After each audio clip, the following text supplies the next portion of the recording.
തിരുവനന്തപുരം വെള്ളറട ഡിവിഷനിലെ ഇത്തവണത്തെ പോരാട്ടം സമരനായികമാർ തമ്മിലാണ്.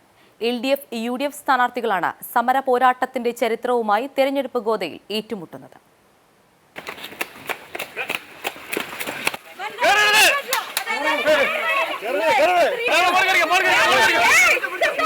സ്വർണ്ണക്കടത്ത് കേസിൽ ആരോപണ വിധേയനായ മന്ത്രിയുടെ വീടിന്റെ മതിൽ ചാടിക്കടന്ന വനിതാ നേതാവ് ആനി പ്രസാദ് JP ആണ് UDF സ്ഥാനാർത്ഥി. സമരവേദികളിൽ സ്ഥിരം സാന്നിധ്യം. തിരഞ്ഞെടുപ്പിൽ ഇത് കന്നിയംഗം. സർക്കാരിനെതിരായ ജനവികാരം തന്നെ തുണയ്ക്കുമെന്നാണ് ഇവരുടെ പ്രതീക്ഷ.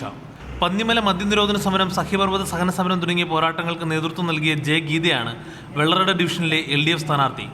1995 ജില്ലാ പഞ്ചായത്ത് തെരഞ്ഞെടുപ്പിൽ ഗീത സ്ഥാനാർത്ഥിയായിരുന്നു. സർക്കാരിന്റെ വികസന നേട്ടങ്ങൾ വിജയത്തിന് വഴിയൊരുക്കുമെന്ന് ഗീത. എന്നും ജനങ്ങൾക്കൊപ്പം ഇന്ന് പുതിയതായിട്ട് വന്നതല്ല. ഇന്നലകളിലൂടെ സഞ്ചരിച്ച് കഴിഞ്ഞ ഒരു 3 പതിറ്റാണ്ട് ഈ മേഖലയിൽ നിന്ന് പ്രവർത്തിച്ചുകൊണ്ടുള്ള ഒരു പരിചയത്തിൻ്റെ പശ്ചാത്തലത്തിലാണ് ഞാനിപ്പോൾ ഈ വെള്ളറട ബ്ലോക്ക് ഡിവിഷനിലേക്ക് ഇലക്ഷനിൽ മത്സരിക്കാൻ ആഗ്രഹിക്കുന്നതും. സമര വനിതകൾക്കെതിരെ ശക്തമായ സ്ഥാനാർത്ഥിയുമായി NDAയും രംഗത്തുണ്ട്. BMS പാറശാല മണ്ഡലം പ്രസിഡന്റും തൊഴിലുറപ്പ് തൊഴിലാളിയുമായ P. പ്രീതാകുമാരിയാണ് NDA സ്ഥാനാർത്ഥി. തികഞ്ഞ വിജയപ്രതീക്ഷയാണ് പ്രീതയും പങ്കുവെക്കുന്നത്. ഇതോടെ വാശിയേറിയ ത്രികോണ മത്സരത്തിനാകും വെള്ളറട ഡിവിഷൻ സാക്ഷ്യം വഹിക്കുക. മാതൃഭൂമി ന്യൂസ്.